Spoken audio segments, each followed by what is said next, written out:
Nag-high ng courtesy resignation ang 5 opisyal ng Department of Education. 3 araw po yan bago ang opisyal na pagpalit ni Senator Sonny Angara kay Vice President Sara Duterte bilang Education Secretary. Yan at iba pang magiging pagbabago sa DepEd sa pagtutok ni Joseph Moro.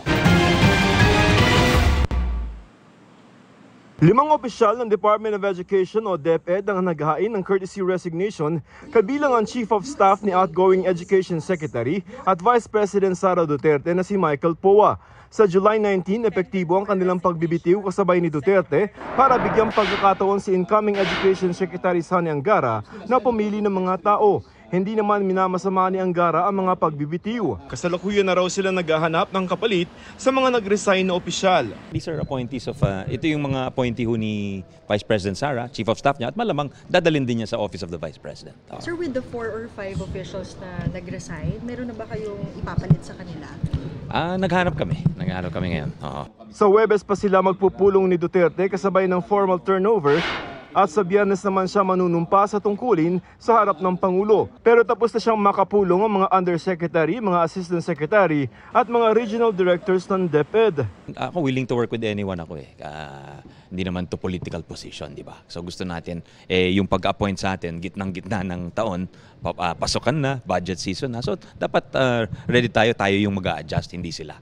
Kabilang sa tututukan ni Angara ang K-12 program na layon sanang bigyan ng mas maagang kasanayan ng mga estudyante para makapagtrabaho na sila kung gugustuhin matapos ang senior high. Poor implementation ng K-12 so far. So one of our marching orders from the President is improve the implementation. Yung facilities, yung curriculum, yung lack of accreditation for our TechVoc graduates.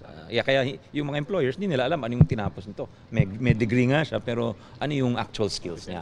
Pinag-uusapan pa naman kung papayagan muli ang mga class decor na ipinagbawal ni Duterte. Hindi naman hihingi si Angara ng confidential fund para sa DepEd.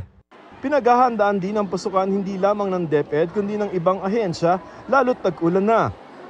Sa mas makabagong command center ng MMDA, hindi lamang mga daloy at sagabal sa trapiko ang mababantayan. Ang monitoring center na ito ng MMDA may kakayanan na mag-monitor ng lakas ng ulan at mga lugar na posibleng bahain. Ayon sa MMDA, pwede itong maging backup doon sa monitoring center ng National Disaster Risk Reduction Management Council sa Quezon City sa oras ng sakuna.